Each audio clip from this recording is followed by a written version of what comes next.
Hello friends, സാന്ത്വനത്തിലേക്ക് എല്ലാവർക്കും സ്വാഗതം. അങ്ങനെ അച്യുതൻ വന്നിട്ട് എല്ലാവരെയും വിളിക്കുകയാണ്. വീട്ടിലുള്ള ഇന്ന് തന്നെ അവൻ്റെ അപ്പുറത്ത് ബാലൻ്റെ കാര്യം നമുക്കൊരു സെറ്റിലാക്കാം എന്നൊക്കെ പറയാം. എന്താ കാര്യം, എന്താ പ്രദീപ് ഉണ്ടല്ലോ, ടിപ്പർ പ്രദീപ്, അവനെ ഞാൻ ഏൽപ്പിച്ചിട്ടുണ്ട് അവിടുത്തെ പ്രശ്നങ്ങൾ പരിഹരിക്കാൻ വേണ്ടിയിട്ട്.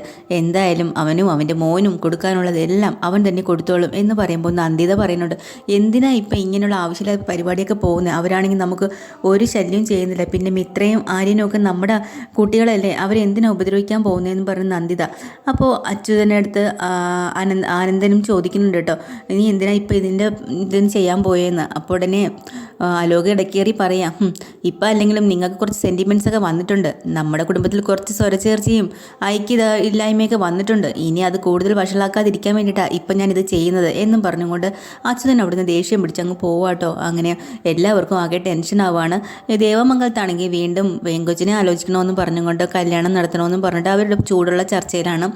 അപ്പോൾ ആനന്ദാണെങ്കിൽ അതിന് സമ്മതിക്കുന്നില്ല. ആനന്ദ് കട്ടായത്തിൽ പറയുന്നുണ്ട്, നിങ്ങൾ എനിക്ക് വേണ്ടി ഒന്നും ചെയ്യണ്ട, ദയവ് ചെയ്ത് എന്നെ കല്യാണത്തിൽ നിന്ന് പിന്തിരിപ്പിക്കണമെന്ന് അവർ പറയുക. അത് കേട്ടിട്ട് ബാലൻ വരികയാണ്. ബാലൻ 2 വിരട്ട് കൊടുക്കുമ്പോൾ പതിവ് പോലെ തന്നെ ആനന്ദ് അച്ഛനെ അനുസരിക്കുക, ശരി അച്ഛന്നൊക്കെ പറഞ്ഞിട്ട് അങ്ങനെ ബാലൻ എല്ലാവരോടും പറയുകയാണ്, നിങ്ങൾ ചുമ്മാ അവനായിട്ട് നിർബന്ധിക്കേണ്ട കാര്യമില്ല, നിങ്ങൾ പറഞ്ഞപ്പോൾ അവൻ കേട്ടില്ല, പക്ഷേ ഞാൻ പറഞ്ഞപ്പോൾ അവൻ കേട്ടാണ്ടോ, അതാ അവൻ എന്നോടുള്ള സ്നേഹവും ബഹുമാനവും.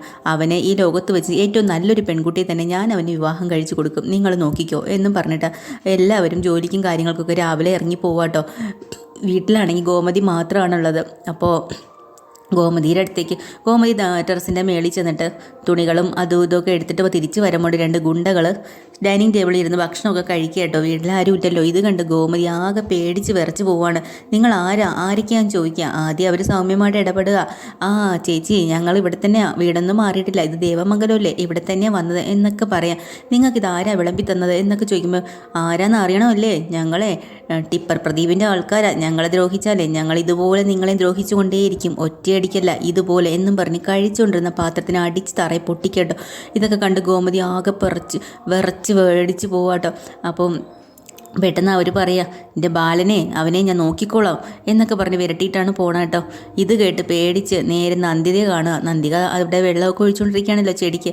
നന്ദിതയെ വിളിച്ച് അടുത്ത് വരുത്തിയിട്ട് കാര്യം പറഞ്ഞു, നന്ദിതയെ ഇവിടെ 2-3 ഗുണ്ടകൾ വന്നു, ഇപ്പം ഞങ്ങൾ ഭീഷണിപ്പെടുത്തിയിട്ട് പോയി, എന്താ കാര്യമൊന്നും അറിയില്ല എന്ന് പറയുമ്പോൾ നന്ദിതയ്ക്ക് മനസ്സിലാവുന്നുണ്ട് ഇവിടെ അച്യുതനെ ഒപ്പിച്ച പണിയാണെന്ന്. അപ്പോൾ നന്ദിതയ്ക്ക് അത് വിഷമവും ആവണം. നീ പേടിക്കേണ്ട ഗോമതി, നീ എന്തായാലും ഇപ്പുറത്തേക്ക് വാ, ഇവിടെ വന്നിരിക്കുക എന്ന് പറയുക. അയ്യോ വേണ്ട ഞാനെന്നും അങ്ങോട്ട് വരുന്നില്ല, അതിനി ഒരു പ്രശ്നത്തിന് വഴിവെക്കും എന്ന് ഗോമതിയും പേടിച്ച് പറയാട്ടോ. ഇപ്പം നന്ദിത ചോദിക്കുന്നുണ്ട്, നമ്മുടെ മക്കൾ സുഖമായിട്ടാണല്ലോ ഇരിക്കണല്ലേ, പിന്നെ ആര്യൻ മിത്രേനെ ശരിക്കും വിവാഹം കഴിച്ചത് എവിടെ വെച്ചാൽ എങ്ങനെയാണെന്നൊക്കെ ചോദിക്കുകയാണ് കേട്ടോ. പക്ഷേ ഗോമതി അറിയില്ല എന്ന് പറയുന്നുണ്ട്. അല്ല, നിങ്ങൾ ഗുരുവായൂർ പോയ ആ സമയത്തല്ലേ, പോയിട്ട് വന്നപ്പോഴാണല്ലോ ഈ സംഭവം നടന്നത്, അവിടെ വെച്ചെങ്ങാനും ആയിരിക്കും, ഗുരുവായൂർ വെച്ചായിരിക്കും അവിടെ വിവാഹം നടന്നത്, എന്തോ അറിയില്ല എന്നൊക്കെ ഇങ്ങനെ പറയുന്നുണ്ട്. പക്ഷേ എന്തായാലും ആര്യൻ അവളുടെ ഭർത്താവായിട്ട് പറഞ്ഞത് ഞാനും ഒരിക്കൽ എൻ്റെ പോലെ ആഗ്രഹിച്ചിരുന്നു കേട്ടോ എന്ന് പറയുമ്പോൾ ഗോമതിക്ക് സമാധാനമാവുന്നുണ്ട്. തനിക്ക് വേണ്ടി പറയാൻ ഒരാളെങ്കിലും ഉണ്ടല്ലോ, താനും ആഗ്രഹിച്ചതാണല്ലോ, സമാധാനമായി എന്ന് പറയുക. അപ്പോൾ നന്ദിത ചോദിക്കുന്നുണ്ട്, അതെന്താ ഗോമതി അങ്ങനെ പറഞ്ഞേ, നിനക്ക് സമാധാനമായെന്ന്? ഇല്ല, എനിക്ക് സന്തോഷമായി എന്ന് പറഞ്ഞതാ. അതെ, ആര്യൻ നല്ലൊരു ചെറുപ്പക്കാരനല്ലേ, അവളും അവനും പണ്ട് എത്ര വഴക്ക് കൂടിയിരുന്നതാ, അപ്പോഴൊക്കെ ഞാനതിൽ ഇടപെട്ടിട്ടുണ്ട് വഴക്ക് കൂടാതിരിക്കാനായിട്ട്, എന്നിട്ടും അവരുടെ ഉള്ളിൻ്റെ ഉള്ളിൽ ഇത്രയും സ്നേഹം ഉണ്ടായിരുന്നെന്ന് അറിഞ്ഞില്ലല്ലോ, സന്തോഷമായി അവരൊരുമിച്ചതിൽ എന്ന് പറയാണ് കേട്ടോ. അപ്പോൾ ഗോമതി പറയണം, ഞാൻ എന്തായാലും എൻ്റെ കാര്യങ്ങൾ ഞാൻ മാനേജ് ചെയ്തോളാം, വീട്ടിൽ ഞാൻ ഒറ്റയ്ക്കേ ഉള്ളൂവെങ്കിലും ഞാനത് സഹിച്ചോളാം എന്ന് പറഞ്ഞ് ഇരിക്കട്ടോ. വൈകിട്ടാകുമ്പോഴത്തേക്കിനും ഇവിടെ മീനാക്ഷി അങ്ങോട്ട് വരുമ്പോൾ ഈ കാര്യങ്ങളെല്ലാം മീനാക്ഷിയോട് ഗോമതി പറയണമെന്നുണ്ടെങ്കിൽ മീനാക്ഷി പറയാം, വല്ലവരും ആൾ വഴിതെറ്റി കയറി വന്നതായിരിക്കും അമ്മേ, ഇങ്ങനെ കിടന്ന് പേടിക്കില്ലേന്ന്. അപ്പോൾ ഗോമതി പറയണം, അങ്ങനെയല്ല, എന്തോ ആപത്ത് വരാനുണ്ട്, അല്ലെങ്കിൽ തന്നെ ബാലേട്ടൻ ഇന്നലെ രാവിലെ ഇവിടെ നിന്ന് ഇറങ്ങിപ്പോയപ്പോൾ ഗ്ലാസ് പൊട്ടി ചായ കൊടുത്തപ്പോൾ അപ്പോഴേ ഞാൻ പറഞ്ഞതാ എന്തൊക്കെയോ പ്രശ്നങ്ങളുണ്ടെന്ന്, ആരും വിശ്വസിച്ചില്ല, ഇപ്പം എങ്ങനെ ഇരിക്കുന്നു എന്ന് പറഞ്ഞ് നിൽക്കാനുണ്ടോ. ഇപ്പം തന്നെ ആര്യൻ്റെ കൂട്ടുകാരൻ വിളിച്ച്, ടിപ്പർ പ്രദീപ് ഇങ്ങനെ പ്രശ്നക്കാരനാണ്, നിന്നെയാണ് ആൾ നോട്ടയിട്ടിരിക്കുന്നത് എന്നൊക്കെ പറഞ്ഞ് നീ സൂക്ഷിക്കണം, അങ്ങനെയൊക്കെ ആര്യന് നിർദ്ദേശം കൊടുത്തിട്ടുണ്ടായിരുന്നു കേട്ടോ. അപ്പോൾ ആര്യൻ അത് വകവയ്ക്കുന്നില്ല. ആര്യം പറയുന്നുണ്ട്, അയാളെ പേടിച്ചൊന്നും നമുക്ക് ജീവിക്കാൻ പറ്റില്ല, എന്തായാലും എൻ്റെ കൈക്കരുത്ത് അവൻ അറിഞ്ഞിട്ടുണ്ട്, അതുകൊണ്ട് അടങ്ങിയിരുന്നോളും, അങ്ങനെയല്ല നീ അവനെ സൂക്ഷിക്കണം, പതിയെ പല കാര്യങ്ങളിലായിരിക്കും നിങ്ങളെ ഡിസ്റ്റർബ് ചെയ്യുന്നത്, ഒറ്റയടിക്ക് അവനൊന്നും ചെയ്യത്തില്ല, അങ്ങനെ ഒരു ടൈപ്പാ എന്നൊക്കെ കൂട്ടുകാരൻ പറഞ്ഞു കൊടുക്കാട്ടോ. ശരി, ഞാൻ നോക്കിക്കോളാം എന്നൊക്കെ പറഞ്ഞ് ഫോൺ വയ്ക്കുക കേട്ടോ. അപ്പോഴാണ് ആര്യനൊരു സംശയം, ഇനി വേറെ എന്തെങ്കിലും വീട്ടിലോ എന്തെങ്കിലുമൊക്കെ പ്രശ്നങ്ങൾ ഉണ്ടാക്കാൻ ചെല്ലോ ഒന്ന് വിളിച്ചേക്കാന്നും പറഞ്ഞ് വീട്ടിൽ വിളിക്കുന്നുണ്ട്. അപ്പോൾ മീനാക്ഷി ഫോൺ എടുത്തിട്ട് അമ്മയടുത്ത് പറയാം ആര്യനാന്ന്, ആ ഫോൺ എടുക്കുക എന്നും പറഞ്ഞ് ആര്യനെ എനിക്ക് കാണണം മോളെ ഇങ്ങോട്ട് വരാൻ പറ. അമ്മ ഒന്ന് ചുമ്മാതിരിക്കുക, അവൻ ജോലിയിലായിരിക്കും, ഞാൻ സംസാരിക്കട്ടെ. ആ മീനാക്ഷി ചേച്ചി അവിടെ എന്തെങ്കിലും പ്രശ്നങ്ങളുണ്ടോയെന്ന് ചോദിക്കുന്നുണ്ട് കേട്ടോ ആര്യൻ. ഇവിടെ ഒരു പ്രശ്നമില്ല. അല്ല ആരെങ്കിലും വരുമോ, പ്രശ്നം ഉണ്ടാക്കുകയോ ചെയ്തിട്ടുണ്ടോ? ഒന്നുമില്ല. എന്താ ആര്യ? ഞാൻ വെറുതെ ചോദിച്ചതാന്നൊക്കെ പറഞ്ഞ് അതങ്ങനെ കഴിയട്ടോ. അങ്ങനെ കാര്യങ്ങൾ അങ്ങോട്ടും ഇങ്ങോട്ടും ആരും പറയണില്ല. അതുപോലെ ധർമ്മനും ചില കാര്യങ്ങൾ അറിഞ്ഞിട്ടുണ്ട്. അച്യുതൻ ആളെ വിട്ട് പ്രശ്നം ഉണ്ടാക്കിക്കുന്നതും അച്യുതനാണ് ഈ ടിപ്പർ പ്രദീപിനെ അയച്ചതെന്നൊക്കെ ധർമ്മൻ അറിഞ്ഞിട്ട് ഓടി ബാലിനെ കാണാൻ വരിക കേട്ടോ. ബാലിനാണെങ്കിൽ ബാങ്കിൽ നിന്ന് തിരിച്ചു വരുന്ന വഴിയാണ്, വഴിവക്കിൽ വെച്ച് തടഞ്ഞിട്ട് ബാലേട്ടാ ഇങ്ങനൊരു പ്രശ്നമുണ്ട്, അവനിങ്ങനെ ആളെ വിട്ട് ഇറക്കിയിരിക്കുക, എന്തായാലും അവൻ്റെ നോട്ടം ആര്യനെയാണ്, ആര്യൻ്റെ വീട്ടിൽ ചെന്ന് പ്രശ്നങ്ങളുണ്ടാക്കുമോ എന്നൊന്നും അറിയില്ല. അപ്പോഴാണ് ബാലൻ പറയുന്നത് അതെ അങ്ങനെയെങ്കിൽ പിന്നെ അവൻ ഇങ്ങോട്ട് വരട്ടെ, കാണിച്ചു കൊടുക്കാം. അവനെ അങ്ങനെ പേടിച്ച് ജീവിക്കാൻ പറ്റുമോ?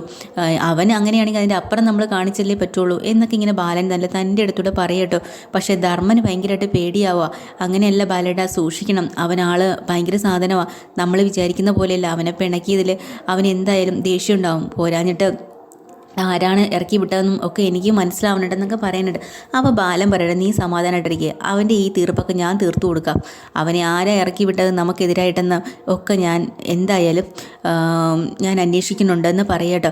അപ്പോൾ ഇതിനിടെ കൂടെ വീട്ടിൽ വന്ന് ഇങ്ങനെ പ്രശ്നം ഉണ്ടാക്കി കുറച്ച് ഗുണ്ടകൾ, അതെല്ലാം ബാലനോട് ധർമ്മൻ പറയുന്നുണ്ട്. അതും കൂടെ കേൾക്കുമ്പോൾ ബാലൻ കുറച്ച് ടെൻഷൻ ഉണ്ടാവണമെങ്കിലും ബാലൻ വിട്ടുകൊടുക്കുന്നില്ല കേട്ടോ. അപ്പോൾ ബാലൻ പറയുന്നുണ്ട് അത് ശരി, വീട്ടിൽ കയറി ആളാവാൻ വേണ്ടി ഇവൻ അത്രയ്ക്കായോ, അത് ചോദിച്ചു തരണ്ടേ ബാക്കി കാര്യമെന്ന് പറഞ്ഞു ബാലൻ.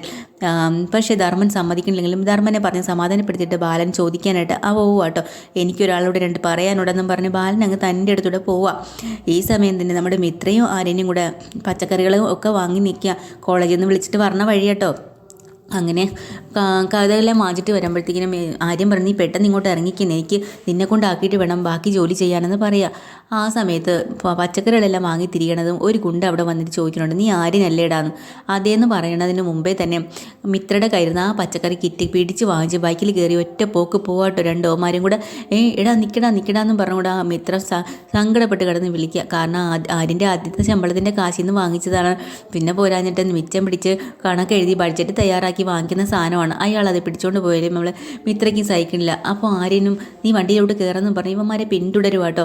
കുറേ ദൂരം പോയി കഴിയുമ്പോഴത്തേക്ക് ഇവന്മാരെന്ത് ചെയ്യുന്നു, കൈ ഇരുന്ന് ആ കിറ്റെടുത്ത് വലിച്ച് ഒരേറ് കൊടുക്കുക അവരുടെ മുമ്പിൽ. എന്നിട്ട് അവന്മാർ കളിയാക്കി ചിരിച്ചിട്ട് പോകുന്നുണ്ട് കേട്ടോ. അപ്പോൾ മിത്രയ്ക്ക് ഭയങ്കര സങ്കടമാവുന്നുണ്ട്. ആര്യ അത് നമ്മൾ ദ്രോഹിക്കാൻ വന്നതാണോ, ആര്യനെ അറിയുമോ എന്നൊക്കെ ചോദിക്കുകയാണ്. അപ്പോൾ പറയുന്നുണ്ട് എനിക്കറിയില്ല, അവന്മാർ വല്ല ഫ്രോഡുകളായിരിക്കും, ഇങ്ങനെയൊക്കെ എല്ലായിടും ഉണ്ടല്ലോ. അല്ല ആര്യനെ വന്ന ആര്യനാണോ എന്ന് ചോദിച്ചില്ലേ, അപ്പോൾ എന്തായാലും ആര്യനെ ടാർഗറ്റ് ചെയ്ത് തന്നെയാണ് അവർ വന്നത്. എനിക്ക് പേടിയാവണം ആര്യ, നീ പേടിക്കണ്ട, നീ ഇങ്ങോട്ട് വണ്ടി കയറുന്നു. ഇല്ല ഞാൻ ആ സാധനങ്ങളൊക്കെ പെറുക്കി എടുക്കട്ടെ.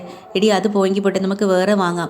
ഇല്ല അത് പറ്റത്തില്ല, ആര്യം കഷ്ടപ്പെട്ടുണ്ടാക്കിയതിൽ വാങ്ങിച്ചില്ല, നമുക്കത് കഴുകിയെടുക്കാം എന്നും പറഞ്ഞ് എല്ലാ പച്ചക്കറികളും വാരിയെടുക്കാം കേട്ടോ. ഇതെല്ലാം ആര്യൻ്റെ മനസ്സിലേക്ക് ദേഷ്യം വന്നിരിക്കുക. ആര്യന് മനസ്സിലായി ആരാ എന്താന്നല്ല. എന്നിട്ട് നേരെ മിത്രയും കൊണ്ട് വീട്ടിൽ വിടാണ്. വീട്ടിൽ ചെന്ന് വരുമ്പോഴാണ് അവിടെ കാണുന്ന കാഴ്ച, വീട്ടിനകത്ത് കിടന്ന സെറ്റിയും കസേരയും സോഫ സെറ്റിൽ എല്ലാം അടിച്ച് പൊട്ടിച്ച് മറച്ചിട്ടിരിക്കട്ടോ.